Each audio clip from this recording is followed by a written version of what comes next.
쭉 인터뷰 이어가겠습니다. 이번에는 민주당 전당대회 현장으로 갑니다. 이대명이다, 확대명이다, 이런 얘기가 나오고 있습니다. 박용진, 강훈식 두 분 단일화해야 된다, 결단할 때가 왔다, 이런 얘기도 나오고 있습니다. 강훈식 후보는 어떤 답을 내놓을까요? 직접 들어보겠습니다. 강훈식 민주당 대표 후보, 안녕하세요. 네, 안녕하십니까, 강훈식입니다. 네, 지금 어디 계십니까? 지금 막 충청에서 서울로 막 도착했습니다. 자, 이번 당권, 그러니까 대표 경선에서 강훈식 바람이 불 것이다 예상하는 사람들이 많았습니다. 그런데 잠잠합니다. 네, 아무래도 지금 뭐 수해도 나고 이래서 예. 민주당 전당대회 자체에 대한 관심이 많이 꺾인 것도 사실인 것 같습니다. 네. 그런데 어대명, 확대명, 이 어대명이란 이런 바람이 너무 좀 거센 것 같습니다. 이 부분에 대해서 이 강훈식이 뚫고 나가면서 보여줄 힘이 있으리라고 보이는데 어디에서 반전 포인트를 잡고 계신지요?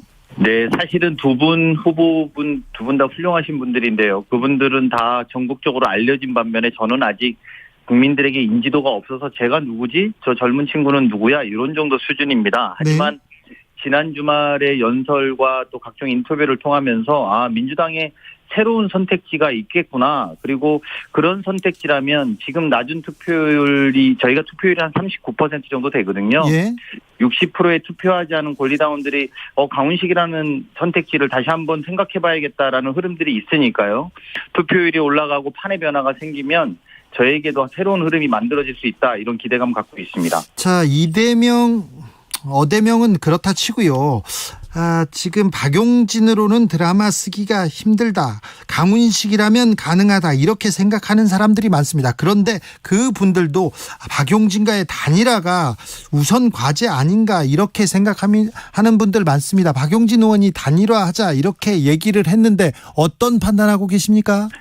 네, 무엇을 위한 단일화인가? 저는 이걸 먼저 여쭤봐야 된다고 생각합니다. 네. 국민들이 볼 때 민주당의 두 후보가 단일화한다면 과연 무엇을 위해서 단일화하는 것인가?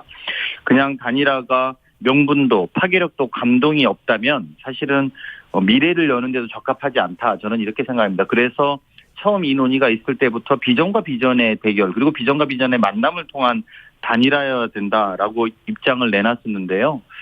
박용진 후보께서도 그 부분에 대한 이야기는 아직은 별로 없으신 것 같아서 반명 단일화만으로 민주당을 끌고 갈 수 있느냐, 이 부분에 대해서 저는 회의적이기 때문에 오히려 이번 주 부울경 그리고 충청을 거치면서 제가 새로운 선택지임이 부각되고 투표율 자체가 높아져서 파이와 파이가 커지면 그런 것들도 다시 이야기해봐야 되는 거 아닌가, 이런 생각입니다. 의원님, 네.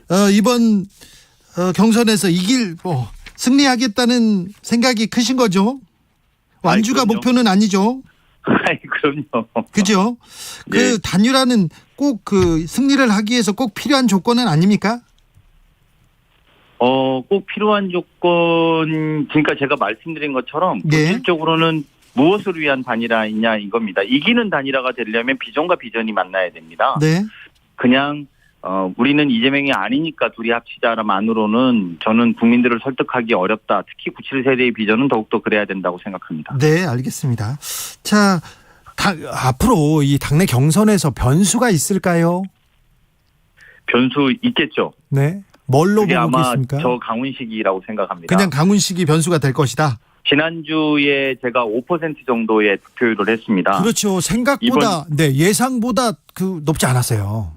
근데 제가 예상으로 말씀하시면 제가 컷오프 때는 지지율이 0.9%, 8%였던 후보였거든요. 아, 그래요? 그럼 엄청나게 많이 올라왔군요. 컷오프를 지나면서 8배 이렇게 올랐으니까요. 네. 앞으로 또 이 캠페인이 되면서 8배 올라서 또 다른 이변을 만들어낼 수도 있다고 생각이 들고요. 네. 지난주에 5%에서 이번에 부울경과 충청을 거치면서 얼마만큼 역전의 발판이 만들어지냐에 따라서 민주당 전당대회를 좀 힘있게, 좀 새롭게 열어갈 수 있는 판을 만들 수 있다, 이런 생각을 하고 있습니다. 자, 강훈식이 당대표가 되면 민주당은 어떻게 달라질까요? 제가 말씀드리고 있는 것은 민주당이 인물도 또 지역도 또 비전도 새롭지 않으면 민주당이 낡은 정당이 된다라는 것이 저의 가장 큰 두려움입니다. 네. 우리가 지금 민주당을 변화시켜야 되는 방향은 강력하고 새롭고 젊은 수권 정당이어야 된다고 생각합니다. 네. 그러기 위해서는 새로운 내용과 새로운 인물들이 이 당을 이끌어 나가야 된다라는 문제의식을 갖고요. 특히나 우리가 4, 5년 전만 해도 전국 어디에서나 대선 주자들이 눈에 보이지 않았습니까? 네. 근데 지금은 대선 주자가 거의 눈에 보이지 않습니다. 그래요. 한두 분의 대선 주자만으로 우리 민주당을 끌고 나갈 수는 없습니다. 특히 2년 후에 총선도 그렇고 4년 후에 지방선거 그리고 5년 후에 정권 교체를 위해서라도 우리가 5년 전만 생각해도 경남의 김경수, 대구 경북의 김부겸, 충청의 안희정, 서울의 박원순 전국 방방곳곳에 있었거든요. 그렇죠.